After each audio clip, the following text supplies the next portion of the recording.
China will not look for short-term growth while accumulating long-term risks. Having sustainable growth will be much more important than the absolute growth, particularly at this stage where the Chinese economy is changing a lot. New quality productive force. I think it's necessary a focus on digital, on innovation, capabilities, enhanced productivity with efficient measures, a more efficient energy consumption. You repeatedly said the market is quite complacent about the rate cuts, about the control of inflation. People have to live with the fact that while rates are going to come off, the amount of the cuts may not be as high as everybody predicted.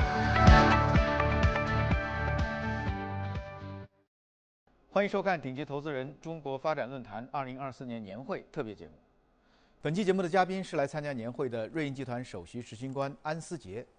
今年来自国内外的专家学者、企业家、政府官员和国际组织代表约400人参加了年会。中国国务院总理李强出席了年会开幕式，并发表主旨演讲。总理的演讲刚刚结束，安思杰就来到了第一财经设在会场的演播室。我们的采访就从总理的演讲开始。Sergio, thank you very much for your time to take this interview. First of all, you just heard what our Premier said this morning today, and he said that China will not for short-term growth while accumulating long-term risks. Do you think, is that the right thing to do? Well, I think it's absolutely the right thing to do. And if you look at, in any case, the government target of around 5%, it's already a very good and healthy growth rate. I do think it's very important at this stage to do investments in the most promising part of the future economic developments, i.e. Everything which has to do with EVs, with solar, with hydrogen, and artificial intelligence in general. I would say is the area to be. So having sustainable growth will be much more important than the absolute growth, and particularly at this stage where the Chinese economy is changing a lot. So having said that, in order to sustain that growth, you will have to see still the elements of the global aspect of the Chinese economy being embedded in its system and the way it operates by opening up to foreign institutions, foreign companies to come in and contribute to growth. We have a new buzzword here in China after 2 sessions, which is new quality productive force. Do you think is that the answer to China's economy woes today?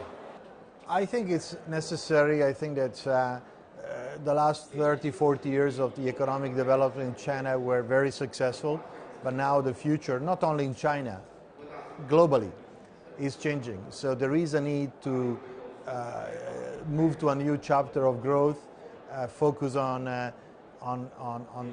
digital, on innovation, capabilities, enhance productivity, with efficient measures, i.e. with less a more efficient energy consumption. So these are all areas where China can play a vital role, not only in manufacturing but also in developing. So I think that the good developments you have in the EVs sector, in the battery sectors, in terms of bringing innovation that is also contributing to global growth is very important. 安思杰在瑞银的经历非常传奇，他曾在2011年到2020年领导了瑞银9年，是瑞银历史上在任时间最长的 CEO。卸任近3年后的2023年3月，瑞银并购了他们在瑞士最重要的竞争对手瑞信。3月底，也就是整整1年以前，他接到了瑞银集团主席的电话，问他是否愿意重新出任 CEO 来领导并购以及整合工作。他没有多想就接受了这份工作。1年来，这2家瑞士银行之间被誉为本世纪最重要的金融并购，一直在市场的聚光灯下。Well, so far so good. I guess the first phase of stabilizing the Credit Suisse franchise, both clients and also employees, has been very successful. We managed to get also clients back into the combined bank since the acquisition or the closing of the acquisition. We regained 77 billion of assets. We also started our program to reduce cost, so we achieved 4 billion of cost savings. We keep our strong capital position, and we are now starting the execution of the second phase of the integration, so everything works very successfully. Also here in China, we are making good inroads in defining our target operating model.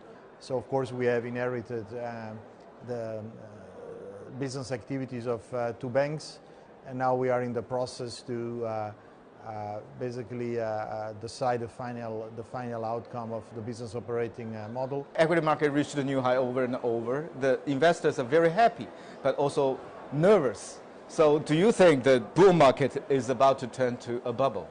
I don't think necessarily a bubble, but of course, if you look at the last run of the market, is sustained by mainly by companies who are AI focused.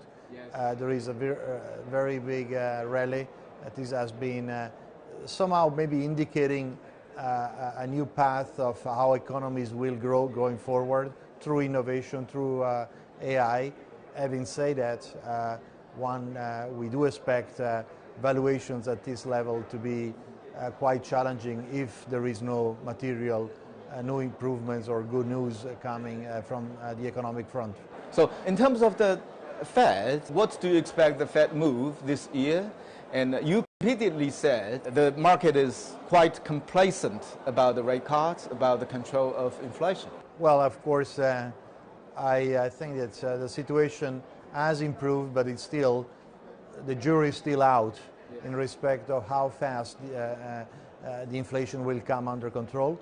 As we speak, the expectation is still for three rate cuts starting in June, but of course the situation, as even mentioned by the chair of the Fed, Mr. Powell, also indicated that the road to 2% inflation may be more bumpy.